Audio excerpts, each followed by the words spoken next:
안녕하세요. 성환기입니다.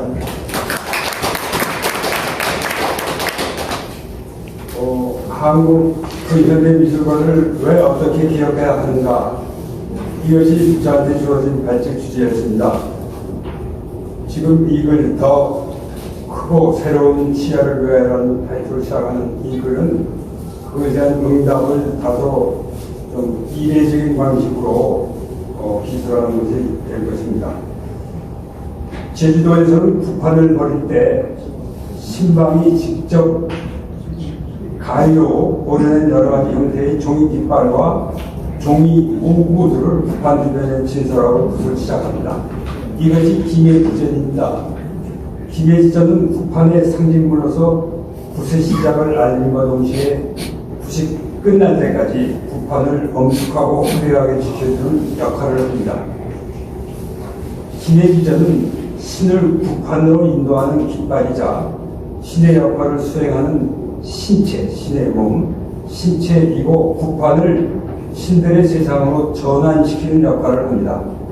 제주도 붓은 북한 자체도 볼만하지만 진설된 김해지전들이 또한 대단히 아름다운 볼거리입니다. 김해지전의 아름다움은 그것이 북한을 받쳐주고 북한의 생명력을 불어넣는다는 것에서 곧 북한을 움직이는 신바람이라는 데서 옵니다. 북과 함께 꾸려내는 호흡과 소통이 있기 때문에 아름다운 것이죠. 조형적 특성도 이 점을 잘 반영하고 있습니다. 미술, 파인아트와는 뿌리와 감각이 다른 이중적이고 미래적인 조형의 아름다움과 날렵함이 살아있습니다. 편안하고 가벼우며 실용적이고 응용성이 풍부합니다. 만드는 방식도 그렇고 설치하는 방식도 그렇습니다. 가위질하는 신방의 손놀림은 무심하면서도 거침이 없습니다. 방사형이나 격자형의 추상적, 기하학적 형태들이나 좌우 대칭의 얼굴 아이콘 혹은 전신상 실루엣들이 그 손끝에서 톡톡 떨어집니다.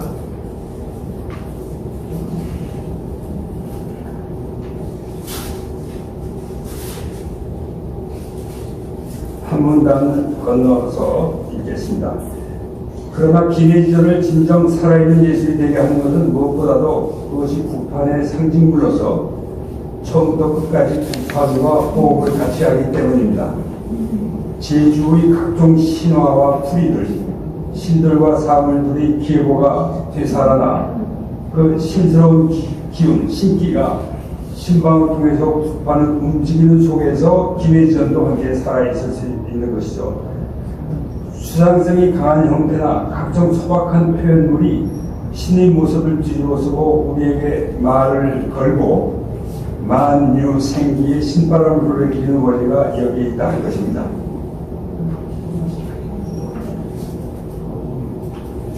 김해지전 제작의 창작성과 예술성은 무엇인가? 신방의 창조 행위는 예술가의 창조 행위와 어떤 공통점이 있을까? 나는 그 답이 신방의 축적된 세월의 두께 속에서 저절로 찾아진다고 봅니다.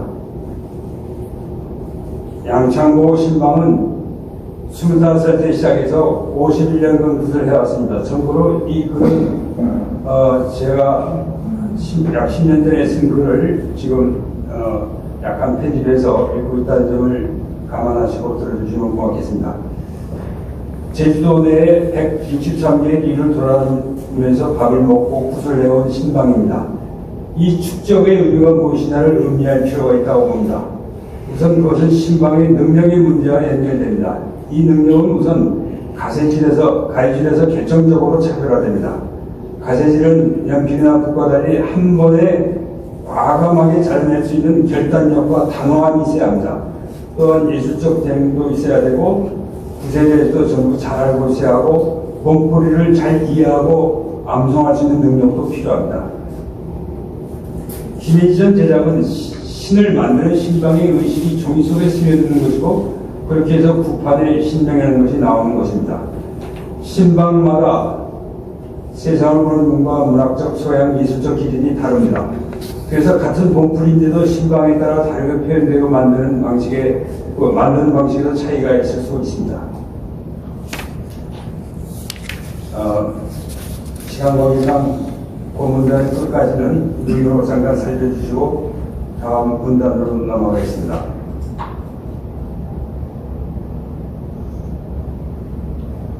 이런 사실들은 신방과 예술가 사이의 공통점을 추측케 하는 단서가 될 수 있습니다. 곧 신방도 자신의 영감과 내적 자아의 표출 욕구에 따라 창작을 하고 자신의 예술혼을 추구한다는 점에서 예술과 다를 것이 없다는 것입니다. 특히 신방의 국과 김혜지전 제작이 신과 인간 사이의 소통을 중개하는 매개자 역할을 하는 데 있다는 걸 생각하면 이 점은 더욱 자명해집니다. 차이점도 있을 수 있는데 그것은 예술과 무속이라는 두 직업 영역 각각의 직업의 관행 내지 제도가 그냥 예술가는 예술가로 신방은 신방으로 전통적 장인 영역으로 혹은 비예술의 영역으로 머물도록 조장하는 결과로서의 차이가 있을 뿐입니다.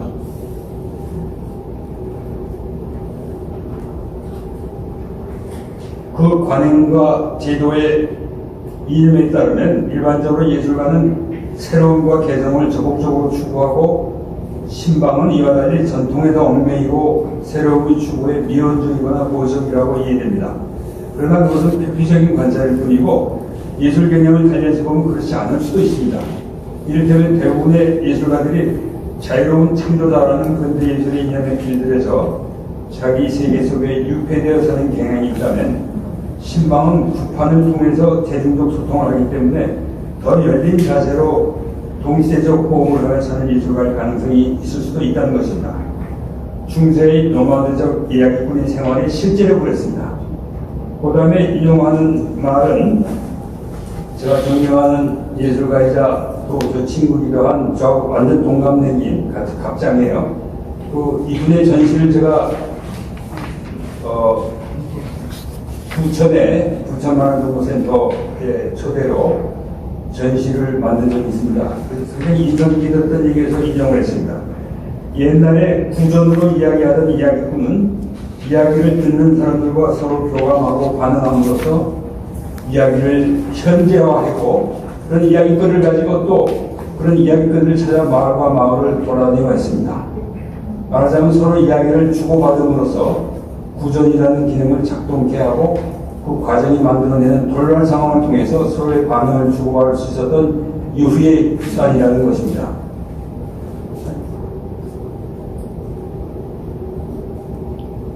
프랑스의 인터랙티브 멀티미디어 아티스트 미셸 자프르가 위 얘기에서 말한 서로 이야기를 주고받음으로써 구전이라는 기능을 작동케 하는 것, 그 과정이 만들어내는 돌발 상황을 통해서 서로의 반응을 주고받을 수 있는 것, 그리고 유희 정신은 오늘의 세계에서 여전히 중요한 가치입니다.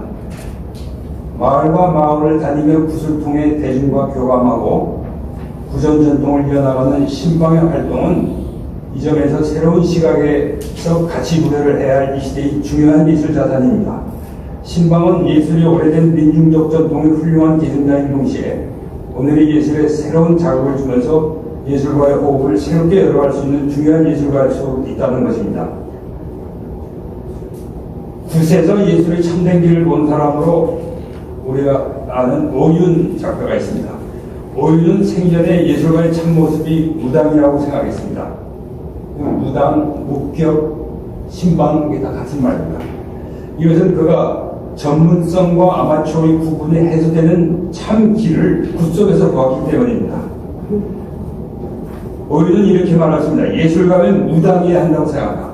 무당만큼 물려주고 감동시켜보라 라고 말하고 했습니다. 굿은 미술관과 미술시장과 미디어의 질서 속에 길들여져 대중과의 직접적 소통과 생명력을 상실한 채 거의 빈사상태에 놓이는 오늘의 예술의 중요한 출구일 수도 있다는 것입니다. 신방과 오늘의 의식인 예술가들은 이 출구의 모색에서 서로 배우고 교류해야 할 것들이 있다고 봅니다. 김혜지전의 미학적 가치를 한 걸로 들어가 살펴보겠습니다. 굿의 원래 의미와 신명도 중요하지만 굿이라는 제휴의 그 가시성 속에서 형태를 바꾸고 신명을 전달하는 매개물인 김혜지전의 형태적, 양식적 아름다움 그 자체도 중요하다. 따라서 김혜지전의 조형적 특징을 표현미학적, 양식적 가치 측면에서 해명해보는 시도도 중요하다고 본다.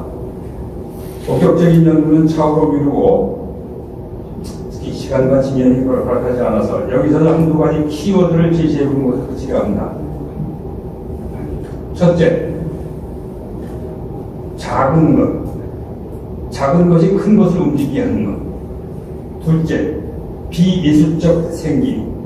이것은 서양 서예술에서 말하는 아르브리, 즉 원색미술적인 생기를 말하는 겁니다. 세 번째로는 비한국적 다주성, 날카로움. 이 셋을 한꺼번에 관통하는 것으로 밖의 개념을 얘기할 수 있다. 곧 큰 것의 밖과 예술의 밖, 한국의 밖. 첫 번째로 돌아가 보겠습니다. 즉 작은 것이 큰 것을 움직이게 하는 것. 제주도 북한의 김혜지전 조형의 핵심 원리는 사소한 것이 큰 바람을 일으키는 원리, 더 정확히는 작은 크기의 정보가 큰 미학 효과를 일으키는 원리라고 나는 말하고 싶습니다. 달리 얘기해서 기호적 효과의 지렛대를 능란하게 활용하고 있는 조형이라고 얘기할 수 있을지도 모르겠습니다. 이 점에서 그림자 연구, 가로 주 인덱을 지우시고요. 제가 여기서 원래 했던 건데, 원래 했던 건 크리스찬 벌탕스키의 전시에서 바로 희나는 조형물을 모바일 같은 조형물을 혹은 촛불, 그림자, 그 그림자를 갖다가 전시한 주변에다 붙여서 얼룩거리는 그림자 행동을 보는 느낌을 주고 있죠. 특히 벌탕스키는 유태인 학살에 관계된 많은 작업을 한 것들이 있는데 그런 속에서의 전시가 굉장히 힘을 발휘한 그런 게 있었습니다. 그래서 기억나서 제가 되게 공부가 되었는데 벌탕스키의 그것은 마침 지금 부산에서 벌탕스키 전이 열리네요. 기회가 되신 분은 한번 보셔도 좋을 것 같습니다. 중요한 작품은 사실은 제대로 있고 그리고 제가 시각적인 자료를 시간 때문에 못 보여드렸는데 이것이 바로 제주도에 있었던 김혜지전 전시의 카탈로그고 제가 얘기하는 건 이 속에 수록했던 것을 한 3분의 2 내지 4분의 3을 여기서 옮겨오라고 이해해 주시면 되겠습니다. 도판도 그걸 참고하시고 나중에 검색해서 활용하시면 좋겠습니다. 아까 텍스트로 돌아갑니다. 이 점에서 그림자 연극이나 만화 그리고 애니메이션과의 유사성을 얘기할 수도 있을 것 같습니다. 정보공학에서 말하는 로우 패스 필터링, 즉 단순하게 만들기, 즉 만화에서 주인공을 단순하게 그려서 독자의 감정이입과 자기 동의식을 유도하는 것도 이해에 해당합니다. 그 로우 패스 필터링에 상응하는 원리이기도 합니다. 물활론과 추술의 세계, 죽은 것이 살아 움직이는 원리가 이것이 아니죠. 이것은 작은 백지의 신이 깃드는 원리, 거의 비물질에 가까울 정도로 작고 가벼운 물질이 세상을 움직이는 거대한 힘이 기호로 전환하는 원리의 다름이 아닙니다. 김혜지전에서 특히 미학적으로 눈길을 끄는 것이 작고 가볍고 일시적이고 연약한 즉 부드러운 종이 위에 가위질의 개인만으로 만들어낸 각 형태들의 단순 명료하고 풍부한 시적 환기력과 변화무쌍한 응용력입니다. 둘째, 비예술적 생기, 아르비적 생기. 김혜지전의 조형에는 일반적인 저전미술에서 볼 수 없는 생기와 자유로움이 있습니다. 이 생기와 자유로움은 비전문가 미술에 공통되는 어떤 특질, 이를테면 우리의 민화나 민의 전통의 생기와 유사한 것이 있습니다. 그러나 그것만 아니고 아르브리 쪽의 일부 경향, 그리고 아프리카 중남미 등의 비서구권의 종종 예술적 표현에서도 유사한 감성을 발견할 수 있습니다. 아웃사이더 아트, 정신병동의 미술, 견자의 미술 등 특이체질적 미술에서도 그 등가물들을 발견할 수 있습니다. 다시 말해 미술제도 바깥의 미술, 파인아트 바깥의 미술에서 그 표현적 감성의 등가물들을 많이 발견할 수 있다는 것입니다. 셋째, 비한국적 자주성, 날카로움. 이것은 좀 논쟁적 포인트일 수도 있겠는데 이 김혜지전에 나타난 전형적 특질과 감성이 여태껏 우리가 한국 미술, 한국 문화 전통으로 이해하는 것의 감성이나 문화 브랜드의 범주에 잘 들어오지 않는 조형성과 가능성이라는 점입니다. 이를테면 박생광의 작업이 한국의 무속적 전통의 색채감을 표현한 것으로 한국 작가로서 그런 감성이 대표적 브랜드 중 하나가 되겠으나 제주도의 김해지전은 그것은 바로 이런 것들과 많이 다르다는 것입니다. 특히 앞서 언급했지만 김해지전 중 잘 등장하는 신체적 표현도 이런 대칭성이 중요한 근거를 이룹니다. 이런 작품에 나타나는 날카로운 느낌과 강한 느낌 역시 마찬가지입니다. 이것이 제주도의 풍토지리적, 인류학적, 역사적 특징과 육지로부터의 격절에서 떨어져 있으면서 그리고 그 결과로서의 자주성으로 도는 것인지 아닌지 그 여부를 말하는 것은 지금의 저로서는 능력 밖의 일입니다. 다만 한국의 현대미술 관련해 찾아낼 길에 관해서 얘기한다면 나는 박생광류의 길이 아니고 다른 길이라는 것을 느낍니다. 나는 김해지전에서 매우 흥미있는 길이 저 안쪽으로 나 있는 것을 느꼈습니다. 오늘 얘기하는 요 토픽은 아까 앞서서 전체 기조발제를 해주신 그 내용하고 연결점이 지금 다시 한번 있다고 느껴져서 제가 좀 다행을 여깁니다. 신고를 쓰지 못하고 이걸 인용해서 공유하는 것을 여러분께서 어렵게 봐주셨으면 좋겠습니다. 특히 어떻게 예술이 열려져 있는 형태로 보통 사람들과 소통하느냐 그런 것은 지금 아까 관련된 발제에서도 중요한 이슈였는데 또 박예선님 발제에서도 중요한 이슈였는데 그것과 연결점이 좀 찾을 수 있다면 다행이겠습니다. 이것으로 제 발제를 마치겠습니다.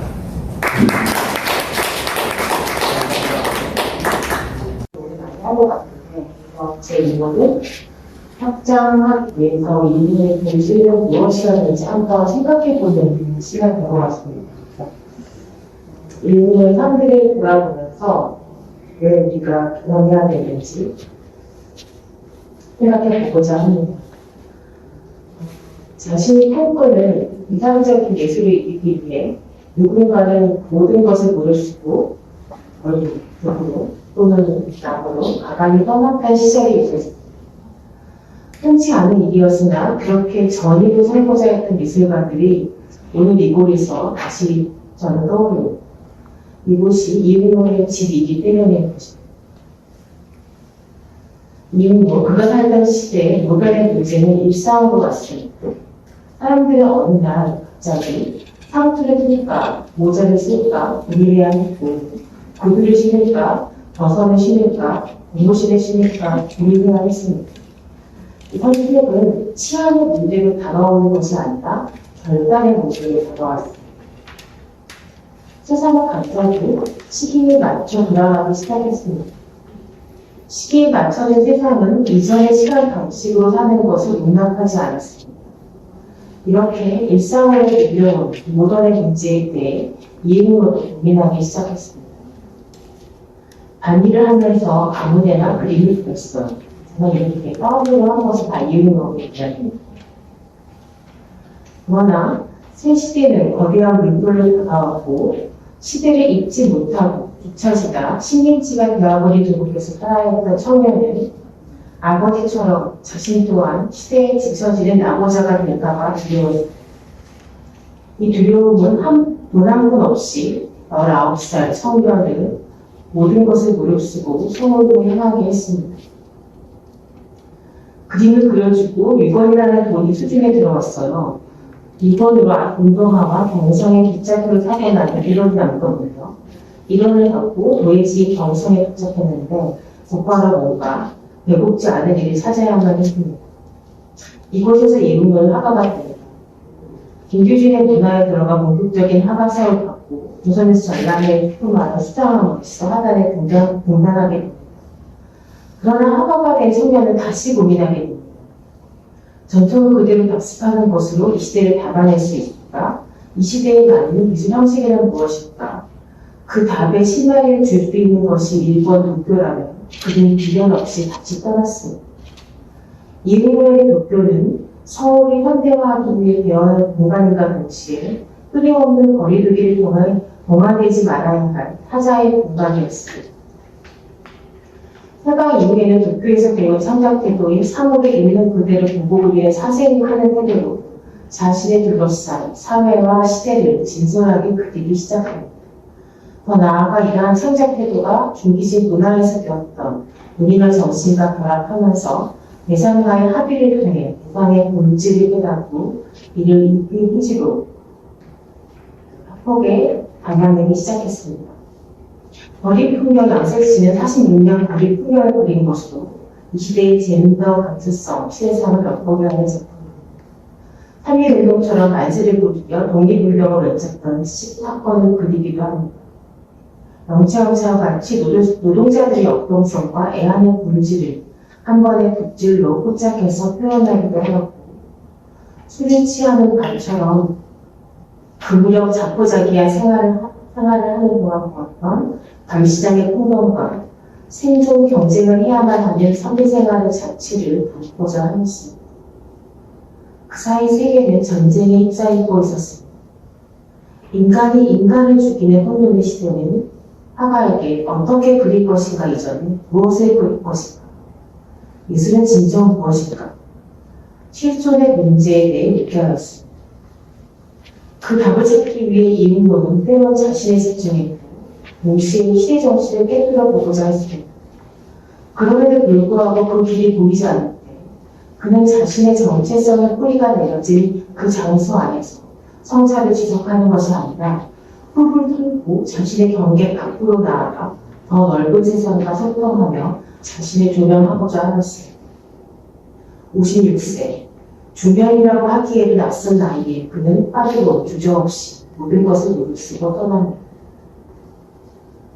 서울의 안정된 생활을 버리고 알려지지 않는 나라의 한나 작가로 유럽을 향했습니다. 56세, 그는 여전히 청년이었고 젊었습니다. 그날 먹을 것을 얻고 재료는 더더욱이나 살 수 없었던 때였습니다. 매일 아침 스테디판에서 편 잡지를 주었다가 물감 대신에 종이 색깔별로 구분해서 손으로 칠쳐붙인 작품입니다. 그는 이처럼 모든 것을 무릅쓰고 예술을 위해 떠날 수 있었던 사람이었고 그렇게 전해보고자 하였습니다. 당신은 예술을 위해 모든 것을 무릅쓰고 떠날 수 있는가? 예술가들이 이 질문을 스스로에게 던질 수 있는 공간이 이후의 질문을 바랍니다. 이혼은 한 지역이나 공간에 정착해서 뿌리를 강고하게 내리는 삶을 살아간 것이 아니라 한 지역에서 또 다른 곳을 이주하며 작업을 시작했습니다. 그 누구보다 한반도를 사랑했던 화가 거대 담론으로서의 민족을 넘어 한국인이 하나하나 개별적 존재 각각에 대한 애정을 한국에 다니며 주고받던 그가 이 땅을 떠나 결국 파리에서 좀 살다가 그를 감압하는 사실을 때로는 무척이나 낯섭니다. 서울에서 거의 20년, 고령에서 10년, 파리에서 30년 정도 살았습니다. 그는 프랑스 사람입니다. 프랑스 공간이 가장 익숙했던 예술가였는지도 모르겠습니다. 그러나 프랑스에서 30년 살면서도 그는 프랑스어를 구사하지 못했습니다.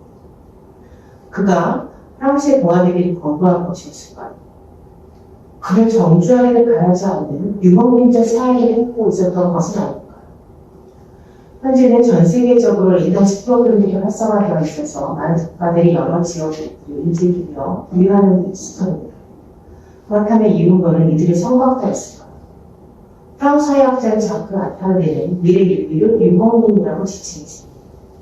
이윤거는 쥐 드레지가 주목했던 유목민적 사회를 익숙했던 예술가였을까요?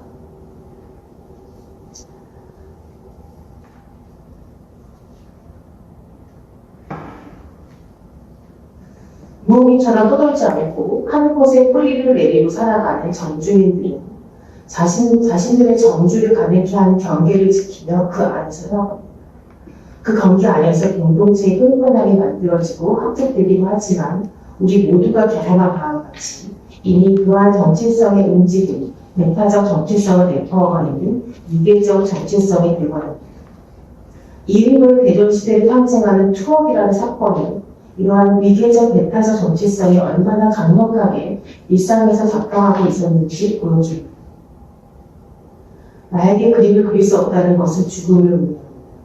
형무소 마당에서 못을 주어 알맹이의 생명이라 식기에 힘껏 구멍을 내어 마음속에서부터 끓어오르는 피의 간절을 주목하기도 했습니다. 잉크레지 간장으로 화장지에 비슷한 있습니다. 경계와 위기를 만들고 그 안에서 정체성을 규정하고 국가와 같은 형식을 통해 거주하는 자들의 정체성을 지켜주고 역사를 만드는 정주자들은 흔히 유목민들이 정주민들이 만든 조직과 위기에 흐트러진 위험한 존재들로 규정하고 있습니다. 한정수의 뿌리를 내리고 또다리로 살아가면서 메타성을 지닌 민족을 이루기보다는 국가, 국경으로 구정된 경계나 학습받은 정체성에 구애받지 않고 바람이나 구름처럼 이동하며 살면서 정주민적인 고정관념과 유괴지수로부터 해방되고자 하였던 그의 삶은 이름의 삶과 많은 부분을 겹칩니다. 그래서 그가 끊임없이 그려냈던 사람들을 5.18 강주라는 공간을 들었지만 동시에 나이기도 하고 자신의 아들로 대표되는 북쪽의 사람들이었다가 서울의 남셋이었다가 전 세계 분쟁 지역의 수많은 사람들이 그가 그린 이 사람들은 지역의 경계와 경계를 넘나들며 메타적 이데올로기의 경계를 넘나들며 그가 추구했던 사회 보충, 즉 세계 평화를 기원합니다. 같은 맥락에서 이 운동은 로마들에게는 역사가 없다는 질드레스의 사유와는 간극이 있음을 확인할 수 있습니다. 그는 뿌리내린 바깥의 예술력을 했고 거주지 없이 체류하고자 하였던 것은 아닙니다. 그럼으로써 자신의 고향을 상실하는 것이 아니라 고향을 남북으로 나누는 델타적 경계를 경계 바깥에서 지켜내려고 한 것은 아닐까. 예술은 우리가 익숙하던 거주의 자리에서 벗어나 우리를 유목민처럼 낯선 지역으로 내몰고 새로운 경험을 하게 하는 것이라는 레비나스의 언급처럼 이 언어는 익숙한 거주 공간에서 뿌리내리지 않고 한 자리에 앉아서도 끊임없이 자신을 바꾸어가는 상대적인 행위를 제공하였습니다.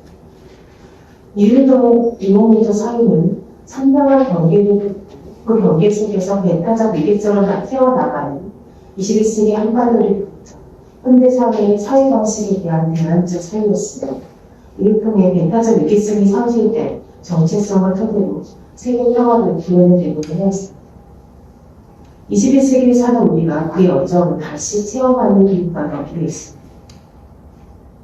이 운동의 짐은 세계 평화를 꿈꾸는 이윤호 같은 미술가들의 공간이기를 바랍니다. 그림이란 벽에 거는 장식품으로만 그려서는 아닙니다. 사회의 모습, 순수한 인간에 대한 애정, 이런 피 끓는 발언이 없어서는 안 되죠. 그렇게 함으로써 비로소 그림의 생명이 깃들게 되는 것이라고 생각합니다. 미술을 위해 모든 것을 무릅쓴 전임 미술가들의 삶을 롱마주하는 공간이 이 유흥의 집이기를 바랍니다. 전이란 무엇인지, 지금의 환경이 답답한, 막막한 우리에게 당신은 모든 것을 무릅쓰고 하고 싶은 것이 있는가? 항상 묻는 것이 이곳이길 바랍니다. 한번 살려가는 삶이란 그래야 하는 것이 아닙니까? 이분호처럼 돈 한 푼 없어도 멀쩡히 있다면, 가능하다면, 용기 내보라는 손 내밀어 주는 곳이 이곳이길 바랍니다. 동시에 이분호는 예술은 자신의 삶과 사회와 생활과 한 번도 떨어져 생각하지 않았습니다. 줄주 아감베의 이야기처럼 펜간을 통한 회상의 순간 예술이 개입할 수 있는 기회가 된다고 믿습니다. 이곳이 그러한 곳이 되길 바랍니다. 감사합니다. 이응모의 집 출연 과정에서 공공성 운영하는 것은 의도하지 않은 학사일 수 있겠다 고민하면서 오늘 발제를 드리겠습니다. 우선 자의적으로 이 주제를 담아놨고요. 그다음에 발제 의뢰를 했을 때 이런 내용으로 이름을 한마디로 분석해보면 어떻게 하는 제안을 받았습니다. 고압 이윤도 생각 기념관은 관에서 지정하는 기관이기 때문에 공공시설입니다. 그래서 오늘 제가 말씀드릴 내용 중에 공공성과 공에 대한 기본적인 개념은 이윤도 생각 기념관에 한정된 문제가 아니라 우리 사회에서 기관이 지정하거나 기관이 위탁하고 있는 공 개념의 시설 내용들이 어떻게 잘못 설정되어 있는지를 의심하면서 물어보는 방식으로 진행해 보도록 하겠습니다.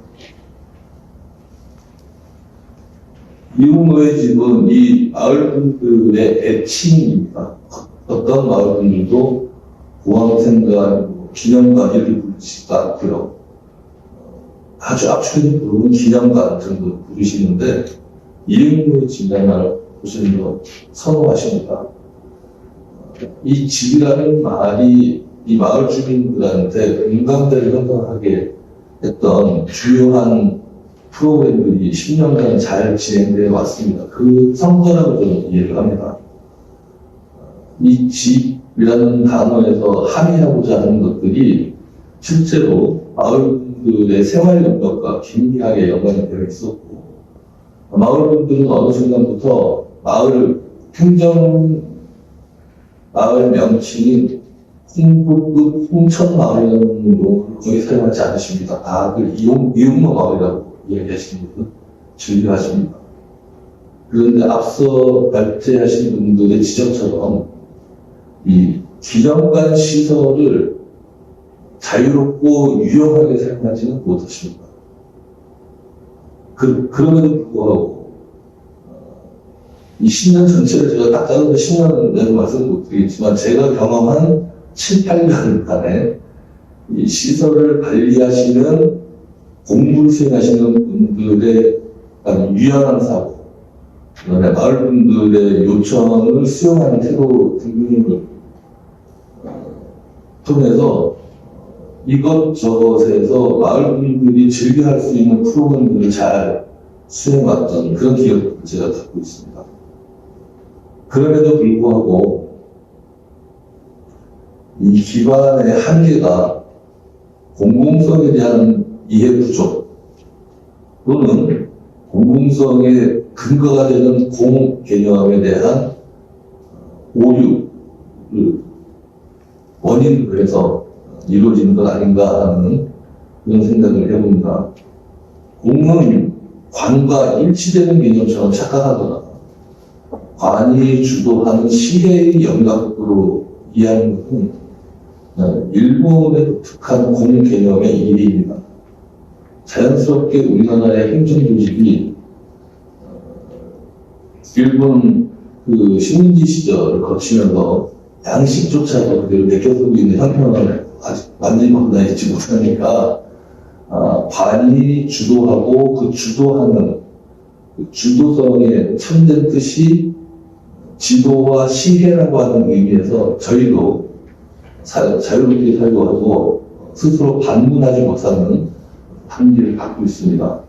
이 시설조차도 책임 공무원들의 유연한 사고방식에 적절한 관계를 마을 주민들과 교호하는데도 불구하고 여전히 그 부분이 짙게 남아 있습니다. 타겟직 근무하시는 분들은 그 어려움이 더할 겁니다. 타겟직의 전문성이나 전문가이기 때문에 당연히 마땅하게 누려야 할 자유로운 상상력들이 관의 지도하에 차별입니다. 그러니까 더 좋은 기념관의 행사를 기획할 수 없습니다. 실제로 유용한 마을 사람들과의 협력 관계를 주도적으로 설정할 수가 없습니다. 놀라운 것은 가시적으로 민주주의 정체를 흉내내고 있는 지방자치 정부에서도 선출직 선출직 의사 결정권을 갖고 있는 군 의원들조차 자신이 공 또는 관에 소속되어서 권한을 누리고 있다고 착각하지 그것이 실질적으로 어떤 의미가 있는지를 잘 모릅니다. 공은 우리나라 성리학자들이 중국과 일본과 다른 놀라운 해석을 내려놓은 게 있습니다. 특히 남인계열의 성리학자들이 금이 300년을 이어서 같은 맥락을 유지하려고 공에 대한 개념을 정리해놨는데 제가 이제 실질적으로 자료를 찾아본 건 성모 이익 선생의 자료였습니다. 성모 이익 선생은 인간이 본성상 사라고 하는 방식의 자기 충족에 충실한 인간이라고 말씀하십니다. 그러면서 교육과 훈육을 통해서, 아마 훈육이라는 말은 성리학자들이 자유롭게 갖다 쓰는 말이겠죠. 통해서 점점 자신의 본성인 사를 은폐되어 있는 자기 본성 공으로 돌려세우는, 그래서 성숙한 인간이라고 표현하십니다. 이 말을 저희가 실천 영역에서 가지고 있다면, 이 실천 영역은 정치권하고 행정 담당자들이 좀 더 신중하게 생각해 볼 필요가 있겠는데요. 물론 예술가와 예술 분야 기획자도 이 부분에 대해서 자기 역량만큼 반성적으로 질문을 해봐야 되는데, 사적인 것에서 사회적인 사회 환경을 통해서 교육을 받고 그 교육의 결과로도 공적인 인간이 되어가는 과정이라면, 그러면 어떤 지점과 어떤 시점에서 어떤 행동을 해야 하는지가 너무나 쉽게 밝혀집니다. 밝혀지는 한 선택의 여지가 없다는 것입니다. 이은모의 집에서 이 집으로 된 기능은 사실 이런 숙련되고 세련된 과정을 통해서 선택된 건 아니었지만, 주민들과 기관을 운영하시는 분들의 상냥한 관계 안에서 몇 가지 성공적인 일환들을 만들고 있습니다. 이것이 조금 더 확장될 수 있다면 마을 분들은 마을 분으로서의 성숙한 주민이 되어가실 거고, 기관은 기관으로서의 성숙한 공적 기관이 되어갈 것이라고 생각합니다. 공공성이라는 말은 참 다행스럽게도 현대 철학계에서 열심히 탐구하는 중요 주제이기도 합니다. 유한상 박사라는 분이 계시는데, 이분이 최근에 발표한 논문 중에 약간 과장되고 약간 뭐랄까, 이렇게 아주 매끄러운 논쟁은 아니었지만, 모두성이라는 말로 공공성을 푸는데 나름대로 논리를 세우셨습니다. 저도 굉장히 공감하면서 읽었었는데, 그 모두라는 말은 여러분들이 알고 계시듯이 하나도 빠짐이 없이라는 어떤 사태를 전제하는 표현입니다. 그리고 한 사람도 빠짐없다고 하는 것은 빠질 수 있는 가능성을 알고 있는 사람은 빠질 수 없게끔 하는 부진 예가 이 말 안에 녹아 있습니다. 그래서 공공성이라면 짜장면만큼이나 표상되는 게 아무것도 없는 이 어려운 말을 모두성이라는 말을 실감나게 가져갈 수 있다. 발제자인 저는 이 공공성을 함께 살기 또 함께 있으려는 마음으로 바꾸어 활동하기를 즐겨합니다. 함께라는 말은 관계가 뒤에 엉키고 설쳐서 쉽게 단절하거나 배제할 수 없는 상황을 돌리는 사태를 지시하는 용어입니다. 함께 있다고 하는 것은 모든 인간의 존재론적인 근거입니다. 모든 인간은 전적으로 홀려 있지만 동시에 전적으로 관계 안에 있습니다. 근데 그 관계 안에 하나의 동일한 목적을 바라보고 있는 가치 있는 존재가 아니라 얽히고 설쳐서 그 애매모호함성이 던져져 있는 존재입니다. 왜 함께 있다는 것은 사실 우리가 자기 신의 삶을 고백하듯이 살펴본다면 함께라고 하는 어떤 정황을 실감하실 수 있을 겁니다. 불행하게도 예술과 관련된 어떤 행위도 이 함께 있다고 하는 사태에 대해서 언급하기를 두려워합니다.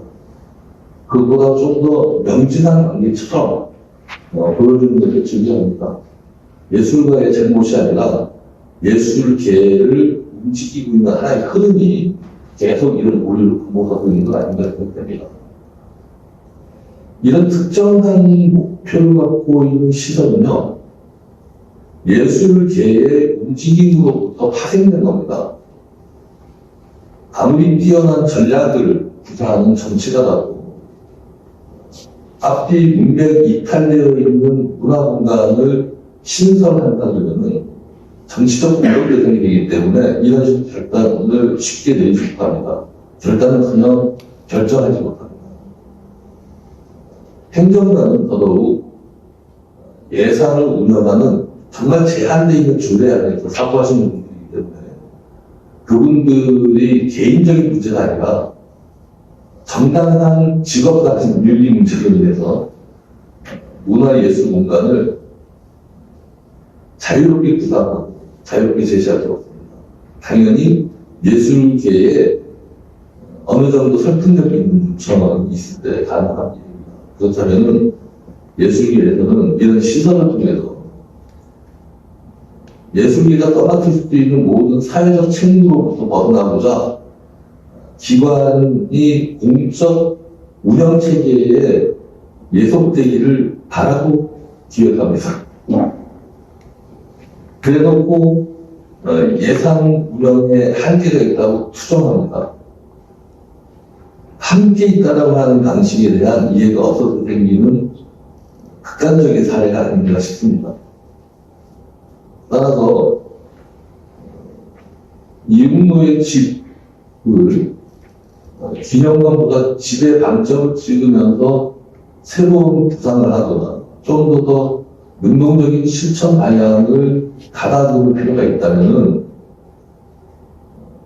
정책을 위반하고 정책을 수행하는 사람들한테 너희들의 공개점을 빨리 바꾸라고 하는 요청은 당연히 당연한 것이지만 그것이 곧바로 실천적 변화를 주도하지 못한다는 점은 분명하기 때문에 예술계가 알맞는 방식으로 알맞는 시간 순서에 따라서 어떻게 바뀌어야 할지를 함께 한다고 하는 아이디어로 구상해내야 합니다.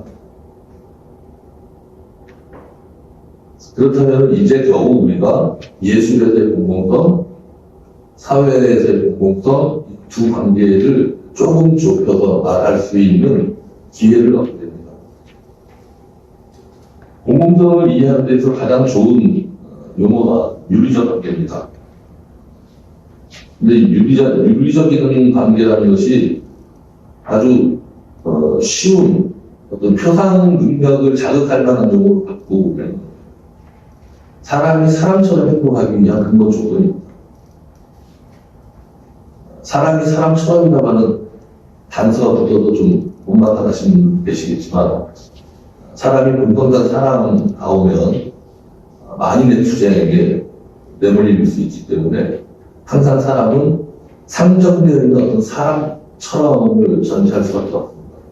여러분들도 이미 다 알고 계시는 하나의 표본이 군자 말로 정립되는 바가 있습니다.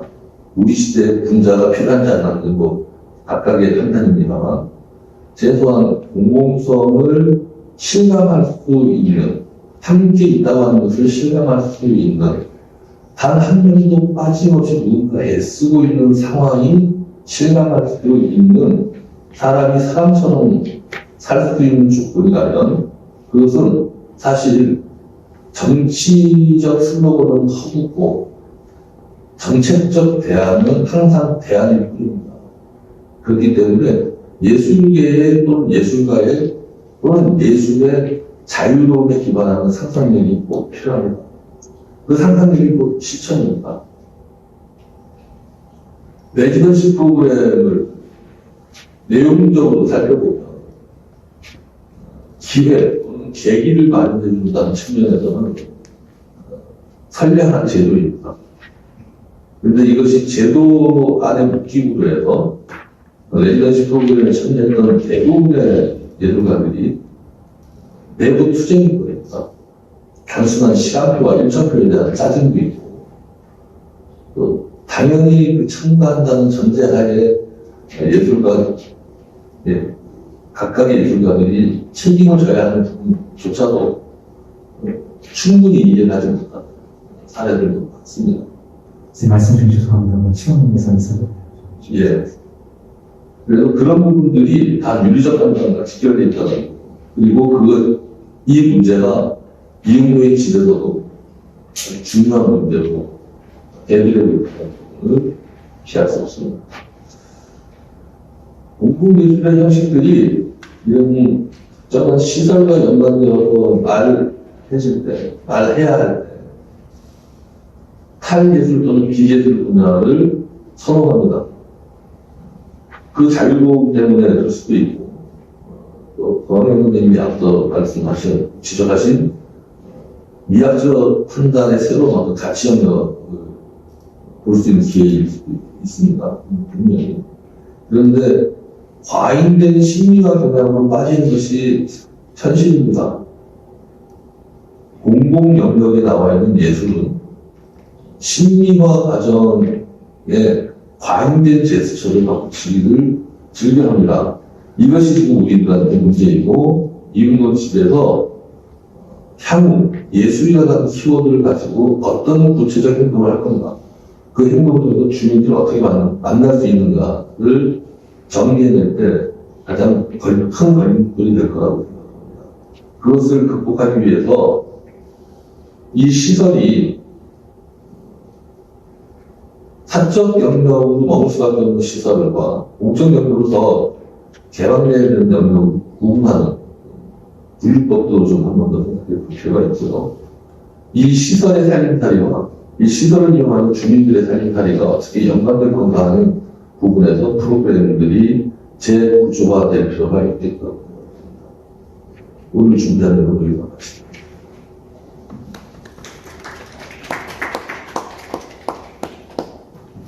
됩니다. 그래서 예술가, 미술관도 여러 가지 보완적 위원회에서 지역의 차별화된 문화적 이미지를 만들어내고 발신하면서 지역 공동체의 문화 형성과 토대 구축에 기여하는 창구로 이해되고 건립되기 시작한 것입니다.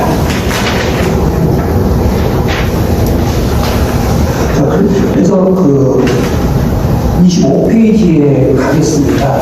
그래서 이러한 배경을 갖고 충남 홍성군에 2011년 건립된 이윤로의 집은 예술가 이윤로가 청년 시절 예술가의 꿈을 품고 홍성을 떠나기 전까지 성장해 놓은 곳에 자리하고 있습니다. 그래서 이러한 의미에서 이윤로 집은 이윤로 예술의 시원적 장소라고도 하겠습니다. 그리고 이윤로의 집은 무엇보다도 이윤로 예술 정신에 대한 창조적 계승과 현대화라는 권리 취지를 내걸고 있습니다. 그리고서 이윤로가 프랑스로 건너가기 직전까지의 작품 연구와 전시를 통해서 이윤로라는 예술가의 삶 그리고 실험 정신을 동시대의 예술가 접목하는 여러 가지 외연을 합정해 가고 운영되고 있습니다. 그래서 이윤로의 집은 근대의 마지막 시기에 전통회화의 계승자로 출연해서 전통회화를 현대적 감각으로 혁신하면서 그리고 전통회화의 새로운 가능성을 탄생한 이윤로의 젊은 시기를 미술관의 사업범위로 설정을 하고 있습니다. 그리고 예술가 이윤로를 기억하고 기념하는 장소로 운영되고 있는데요. 이런 이윤로가 젊은 시절 자신이 걸어온 길을 회상하고 또는 기록하면서 1956년에 발행한 동명화의 감상과 기법에서 이렇게 이윤로는 자기가 걸어온 길을 설명을 합니다. 그래서 예술가의 길에 이윤로에서 이 기에는 문화를 시작했고 이 기에는 사생을 중심으로 했으며 3기 그러니까 1950년 중국에서는 사회를 중심으로 하는 현대회화를 개척하고 있다고 설명합니다.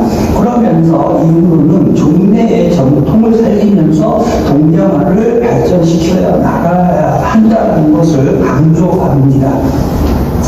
이러한 이윤로의 이러한 문구에서 우리는 신대서가 제시한 창조적 개념의 그 파괴 개념을 엿볼 수가 있는데요.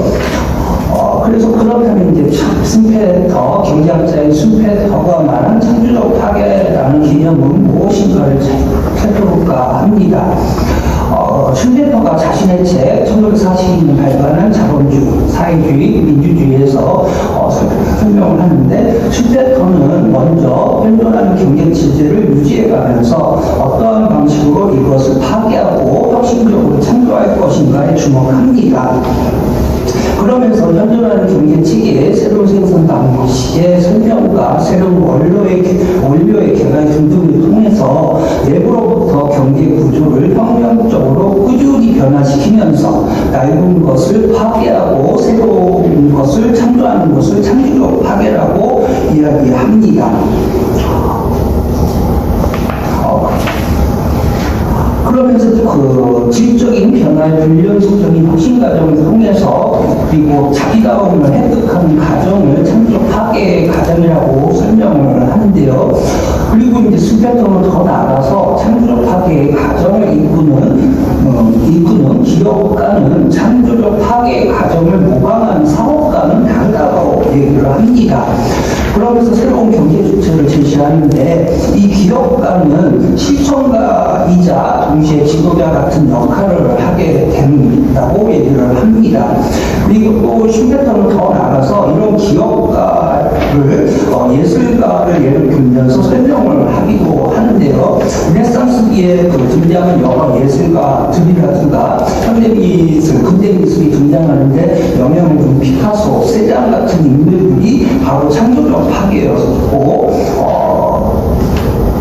같다고 주장을 합니다. 그래서 이번 슈페터의 이야기를 달리 해석을 한다면 피카소는 입체파를 이끈 기업가였다라는 그런 주장과도 일맥상통한다라고 할 수가 있겠습니다. 그래서 이러한 기업가가 기획하고 행동으로 보여주는 비연속적인 창조적 파괴의 과정과 새로운 것들의 결합을 통해서 경제 체계는 발전해 나가기 마련이다라는 주장을 보여주는데 슈페터가 제시하는 창조적 파괴라는 것은 근본을 유지하면서 새로운 것들의 결합과 도입을 통해서 현존하는 체계의 혁신을 불러일으키는 것이라고도 할 수가 있겠습니다. 그리고 이윤로를 여기다 비춰본다면 이윤로가 전통을 고수하면서 현대 한국화 또는 동양화를 현대화시켜야 한다고 이야기했습니다. 그리고 그 신념을 직접 제작이라든가 실천을 통해서 보여주듯이 전통회화라는 자신의 핵심적으로 다시 말하면 한국화라는 영역 안에서 그리고 그 영역으로부터 이탈하지 않으면서도 끊임없이 새로운 제조와 제작 방식들을 탐색하면서 전통 회화의 새로운 변형, 혁신에 매진해가는 것이 바로 이윤로의 철학이었고 이런 이윤로의 철학, 이윤로의 예술세계야말로 슐레터가 말한 창조적 그 자체였다라고도 하겠습니다. 그래서 바로 이 시점에서 이윤로 집이 앞으로 이윤로를 기념하고 기억하는 장소로 지향해야 할 경영 전략이 모색돼야 될 것이라고 생각을 하는 것입니다.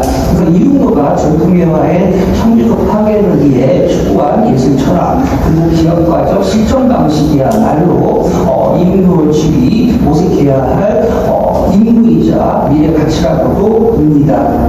따라서 이윤로 집은 이윤로가 추구한 창조적 파괴의 시원적 장소로서 그의 그에 대한 집단 기업과 경험이 융립된 활동이 생성되고 배양되는 공공의 미술관으로 자리매김해야 할 것이고 이것이 앞으로 이윤로 집이 지향해야 할 미래 경영의 비전과 전략이라고도 할 수가 있겠습니다. 그래서 지금 현재 이 시점에서 이윤로의 집은 다른 지역의 여러 미술관과 경쟁하면서 인식상의 차별성을 확보해 가야 하는 시대를 맞이하고 있습니다. 그래서 페이지를 잠깐 앞으로 다시 돌려서 24페이지의 아랫부분에 이제 저부터 다시 다시 이야기를 하겠습니다. 그래서 국민미술관의 그 자격으로서 또는 국민미술관으로서 출발한 이윤모 집은 무엇보다도 지역 이미지의 고유성과 변별성을 확보하고 한 예술가가 보여준 예술적 삶의 특수성을 통해 지역의 문화적 이미지를 집단 기억과 경험으로 개선해내고자 건립된 공공의 장소입니다. 그리고 이러한 사실을 잊지 말아야 할 것입니다. 그런데 현재 많은 그 지방정부가 건립한 예술가, 미술관들을 살펴보면 중심부와의 관계 맺기를 강하게 의식하는 듯 유사한 설립 취지와 미션을 내걸고 비슷비슷한 운영 방식과 인적 구성원들로 운영되는 현실들을 보여주고 있습니다. 그리고 또한 한 예술가의 삶을 기념비적으로 이용하고 공동적으로 전시하는 예술가, 미술관들이 생겨나고 있고요. 그리고 이들에 의해서 기획된 균질화된 활동과 모습으로 차별화된 지역 이미지를 경쟁적으로 구축하고자 하는 모습들을 보여주고 이것들은 어렵지 않게 찾아볼 수가 있습니다. 이것을 마치 상품세계에 비교를 한다면 상품세계에서 같은 카테고리 내 브랜드와 제품 횟수가 증가할수록 제품 간의 차이가 점점 좁아지다가 나중에는 구별하기 힘든 지경에 이르는 것과 같은 모양새를 보여주고 있습니다. 그래서 그러면서도 그들은 서로 차별성을 강조하는 모습을 보여줍니다. 그런데 차별성이라는 것은 시원, 다시 말하면 본질을 잃지 않는 데에서 나오는 것입니다. 그래서 창조적 파괴에서 최근에가 제시했던 창조적 파괴의 개념에서 봤듯이 그리고 이윤모가 지입했었던 그 예술세계에서 또 봤듯이 그렇다면 그 지방정부에 의해 건립된 미술가, 공유미술관의 본질, 더 나아가서는 미술관의 사회적 기능과 본질은 어디서 찾아야 되는 것일까라는 물음이 발생을 하게 됩니다. 그래서 이러한 지점에서 이윤모의 집은 앞으로 이윤모에서 무엇을 모색해야 할 것인가라는 것이고 이윤모라는 예술가를 새롭게 사용하는 방법이 바로 창조적 파괴의 개념에 대한 모색에서부터 출발해야 한다고 생각합니다. 그리고 이것이 바로 이윤모 집이 앞으로 풀어야 할 숙제라고 생각을 합니다. 예. 이상입니다. 더 다루려고 하는 이제 주제는 일종의 사회 연구인데 이탈리아의 데키포 지박물관에 대해서 다루려고 합니다. 사회 연구를 선택했던 이유가 여러 사례들보다 더 중요할 거라고 생각을 하는데 유사성들도 있고 운영에 대한 부분들을 좀 연구하는 과정에서 온라인이나 데키포 지박물관이 좀 특이성도 있고 연구하면서 플랫폼이나 네트워크뿐만이 아니라 이야기를 기준으로 서사에 대한 내용을 기준으로 굉장히 효율적으로 운영되고 있다고 판단했기 때문입니다. 이 내용을 이제 저희가 다루기 위해서 일단 이제 그 대표에서는 좀 간단하게 동시대 이제 미술가의 집 박물관에 대한 동시대적 개념을 좀 짧게 공부를 하고 두 번째 부분에서는 이 집 박물관의 역사를 이렇게 조금 정리를 했습니다. 이 집 박물관의 역사가 이제 사실 컬렉션이 박물관이 되는 사례도 굉장히 많고요. 그 안에 집도 물론 포함이 되지만 집 박물관에 대한 이제 개념적 인식이 지도단론에 대한 부분이기 때문에 그래서 집 박물관 자체를 하나의 박물관의 내용이나 제도를 흘러겠던 시기부터 이 이야기를 좀 관리하다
소소한 이제 예술가 개인의 이야기들을 이렇게 전달해주고 그 안에 삶의 공간들도 있습니다. 그리고 집에 대한 이야기들은 그 안에 놓여있는 상황들에 대한 개별성들을 통해서 이렇게 저희가 상상할 수 있는 이게 사회적 맥락을 이제 보여줍니다.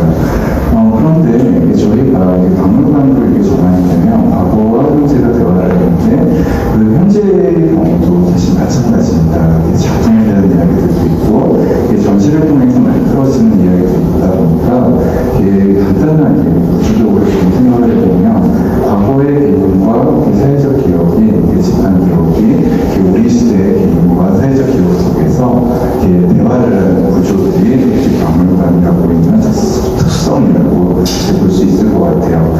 물론 이 안에서 박물관은 장점이 있는 것 같아요. 다른 박물관과 비교해봤을 때 이유는 뭐냐면 집이 가지고 있는 익숙함 때문에 그렇습니다.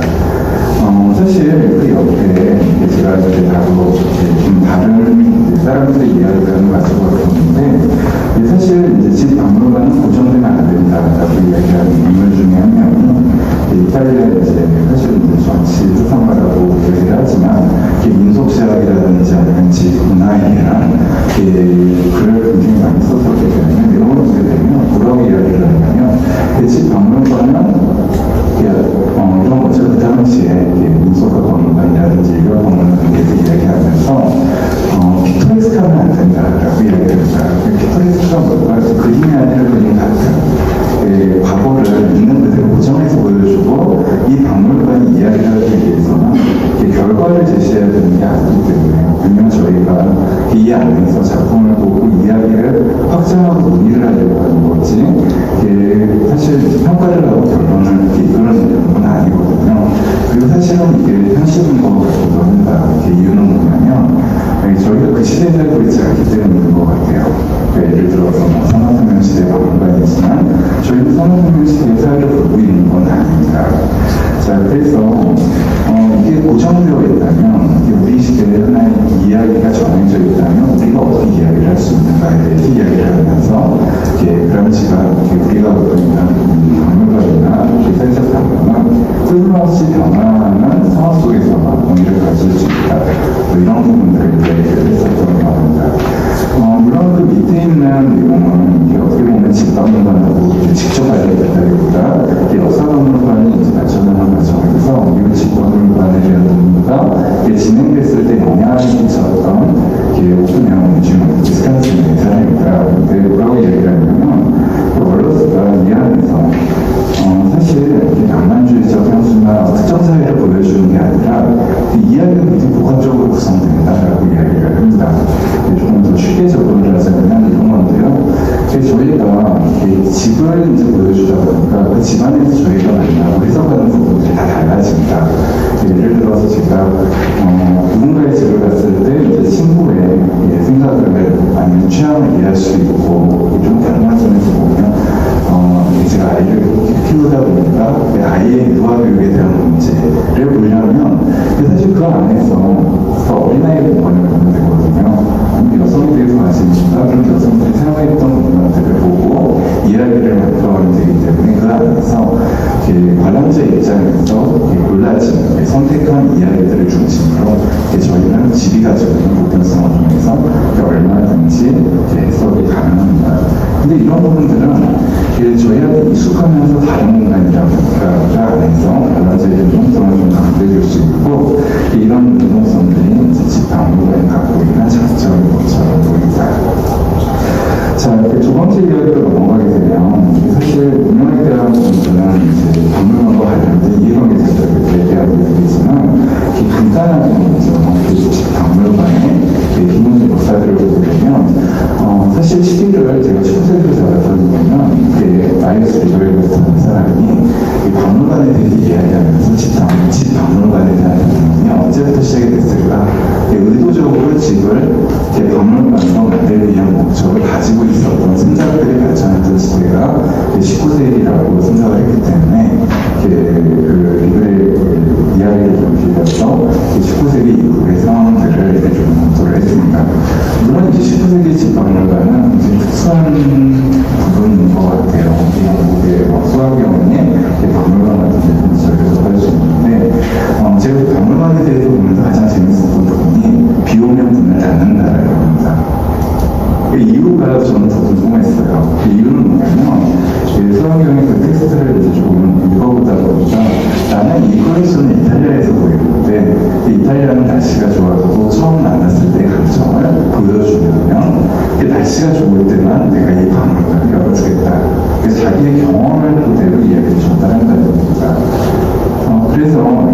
방향이라는 게 사실 다 개인의 주관에 따라서 달라지다 보니까 그 당시의 생각들이 내 경험과 다른 사람한테 전달해주기 위한 목적을 가지고 박물관을 운영하고 전시해야겠다라는 생각이 사실은 이제 낭만주의라는 표현으로 이렇게 정리가 된 것 같아요.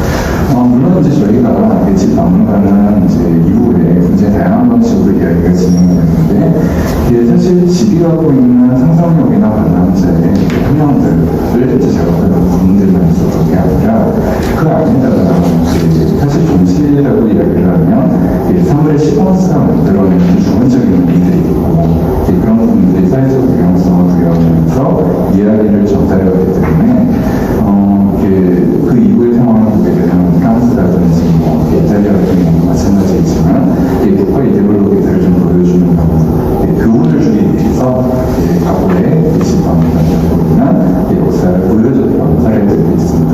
근데 이제 20세기 초반에 어떤 분들이 좀 많이 등장했었냐면 집 박물관을 봐야 되는지 아니면 그 안에 작품을 봐야 되는지에 대한 문제들이 기술사가 발전하면서 각각의 사물이 갖고 있는 교육성한 점을 해야 되지 않느냐 이런 이야기들이 진행되다가 집 박물관이 이제 유네스코에 등장한 후에 위기적으로 이제 중요한 건 아니지만 분류식에 안에서는 역사, 이야기의 박물관 안에 포함이 되면서 논의가 되는데 1970년에 사회 지속 가능한 발전에 기여할 수 있는 박물관을 어떤 식으로 운영을 해야 되는가에 대한 확장되는 과정 속에서 커뮤니티 중심의 박물관과 결합이 되면서 우리가 알고 있는 사회적 관계 아니면 이야기의 재생산에 대한 부분들이 확장되고 이런 부분들이 사실은 참여하는 사람들의 이야기가 서로 교차할 수 있는 그래서 이제 유형타입이라는 걸 한번 써보기는 했는데 관계성들의 박물관이 만들어지고 있는 상황들이었어요. 자, 이 안에서 저희가 사실 박물관의 운영에 대해서 이제 접근을 해야 되면 사실은 이제 저는 이게 좀 잘 맞는 이야기인지 고민을 조금 하기는 했지만 평가에 대한 것들은 워낙 다양한 상황입니다. 그 안에서 박물관은 기본적으로 이해할 수 있는 뭘까? 그래서 이제 사실은 영리적인 기업이나 영리적인 기업이나 상황들을 들어있는데 내용 굉장히 간단합니다. 제가 드리려는 내용 기준은 첫 번째 박물관에 타겟인 물가 관람자죠. 관람자는 다양한 식으로 좋습니다. 두 번째는 박물관의 역량입니다. 이 역량은 사실 목적을 좀 효율적으로 발생할 수 있습니다. 세 번째가 서비스입니다. 관람자가 그만한 경험들을 얻을 수 있고 그 안에 이야기 서사가 들어갑니다. 그리고 나서 이제 사실 오늘 제가 강조하고 싶은 부분은 마지막 부분인데 영리기업에서는 이렇게 운영수익이라는 표현을 씁니다. 대리님 모델이라는 표현을 쓰는데 이게 어떤 거냐면 아주 짧게 간단한 예를 들면 저희가 여행자 수표 같은 것을 많이 사용해 보셨을 거예요. 근데 여행자 수표가 저희 현장에서 가는데 저는 음식점에 가면 그 여행자 수표를 바로 사용하지 않습니다. 한 100불 정도 가고 가면 나눠서 쓰겠죠. 그렇죠? 근데 그 안에서 카드사는 수수료를 받습니다. 근데 그 수수료가 개인적인 생각으로 보면 카드사를 충분히 법에서 좀 어려워 보여요. 그래서 이제 내용을 보니까 뭐냐면 한번 환전을 했으니까 그 비용을 활용해서 카드사에서 다시 투자를 하는 겁니다. 투자를 하고 그 비용을 환산할 때 투자했으니까 제가 환전을 했다고 저한테 비용을 주지는 않을 겁니다. 있나요? 그 부분이 운영 모델에 따른 여러 가지 진짜상 다른 효과들이 만들어지는 지점을 볼 수 있는 것 같아요. 자, 일단 이 이야기 안에서 이 박물관에 대한 이야기들을 이제 좀 더 진행하게 되면 이 박물관은 사실 교차 미적의 효과가 내재적 효과 이게 제가 이야기를 조금 강조하고 싶었던 부분인데 교차 내적 효과는 박물관이 잘 되면 관람자한테 유용합니다. 그렇죠? 그리고 이제 관람자가 많이 참여하면 박물관에 유용합니다. 그래서 어느 한쪽이 공통심자 수신제 관계가 아니라 쌍방향적으로 서로 이해관계를 운용하고 있는 대표적인 장소 중에 하나입니다. 이런 식의 이야기들이 사실 관계성에 대한 의미나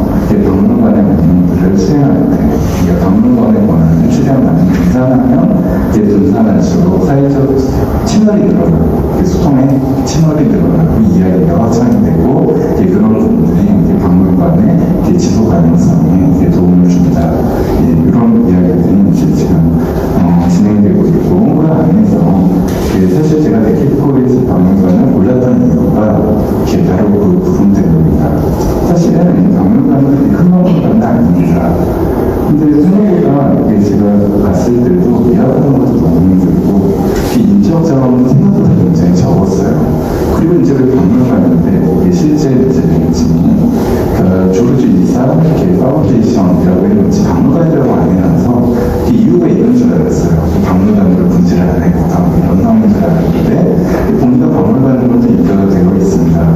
근데 그 안에 특징을 보게 되면 박물관에서 일하는 사람은 2명이에요. 그리고 나서 그 안에 아카이브로 서원에서 일하는 사람은 3명이고, 근데 그게 파운데이션을 통해서 작업하는 내용을 보니까 그 박물관의 운영에 참여자의 숫자는 거의 100명에 가깝습니다. 참여를 해서 운영을 한다는 얘기거든요. 그래서 이제 박물관으로 보게 되면 정원 경쟁이 가능한 것으로 보이고, 이게 왜 가능했는지, 이게 어떤 모델을 사용했기 때문에 이런 효과가 만들어지고 지속 가능성을 가지게 되는지를 좀 살펴볼 거예요. 박물관은 600여 점의 작품들이 모여있고, 지금 보시면 이렇게 가서 찍었던 사진들입니다.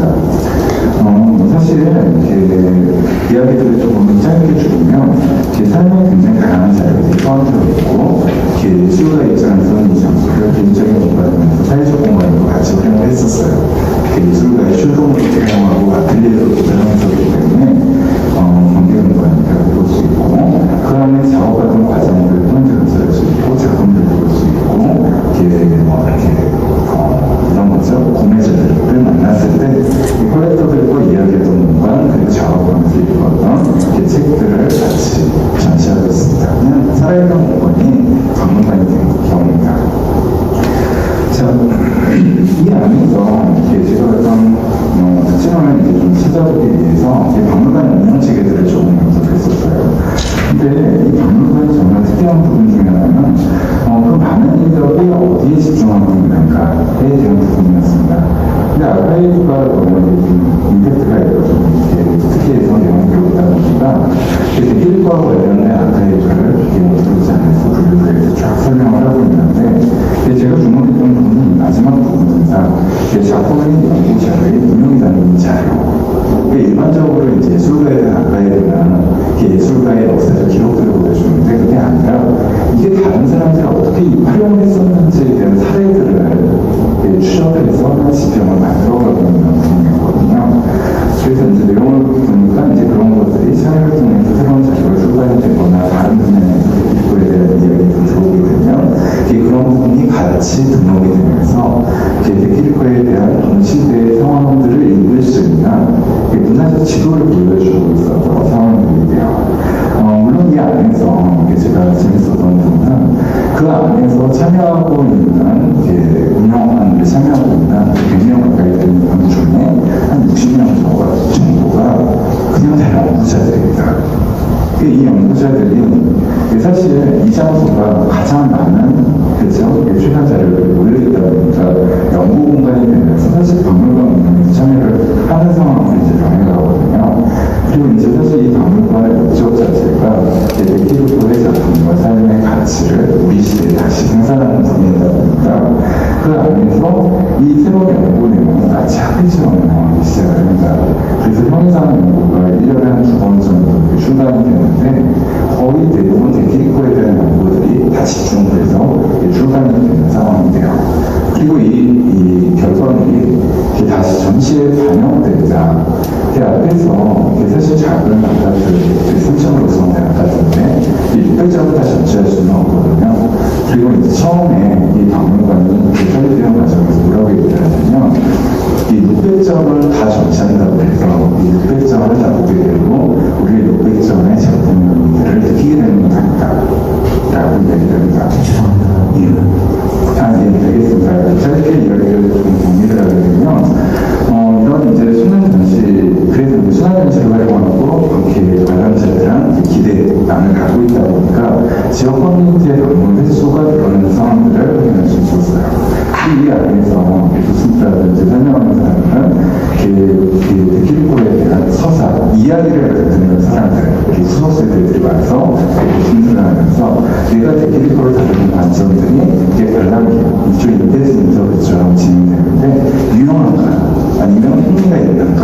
이런 부분들을 검토하는 과정에서 지역 커뮤니티하고의 관계성들이 연구자에서 보는 사람들, 이 강화가 되면서 매체에 대한 가치가 상향 조정되는 결과들을 가져왔다고 생각을 합니다. 물론 이런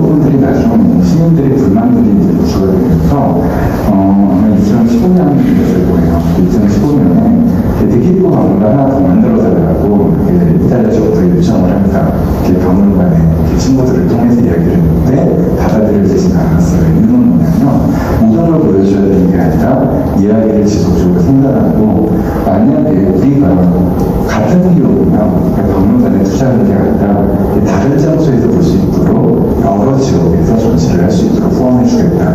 비용은 거의 비슷했지만 그래서 프랑스라든지 다른 장소에서 계속 전시를 진행하면서 새로운 친구들이 만들어지고 그 연구자들이 다시 들어오게 되면서 이야기가 구축이 된다. 그래서 이 상황들을 보면서 이게 왜 효율적이라고 봐야 될까를 생각해봤더니 이게 늘 저희가 효율성에 대한 문제가 플랫폼의 중심으로 보는 것 같아요. 어떤 관계, 어떤 인프라. 근데 사실 목적은 이야기인 거죠. 박물관은 이야기를 하고 과거 현재 대화를 계속 만들어가야 되기 때문에 제 생각에는 데킬포즈 박물관의 가장 핵심적인 특성 중에 하나는 플랫폼의 이야기를 맞춘 게 아니라 이 플랫폼의 생산에 그러니까 이 이야기의 생산에 콘텐츠의 생산에 집중해서 박물관의 플랫폼을 만들고 가능하면 박물관의 권한을 최대한 많이 분산했기 때문에 권한이 이양될수록 사회적 채널이 늘어나고 늘어난 사회적 채널들은 박물관의 운영의 장점으로 돌아간다고 판단을 했습니다. 그래서 이런 부분들이 조금 참조할 수 있는 그런 수사점들을 만들어줄 수 있지 않을까 싶어서 데킬포 집 박물관 사례를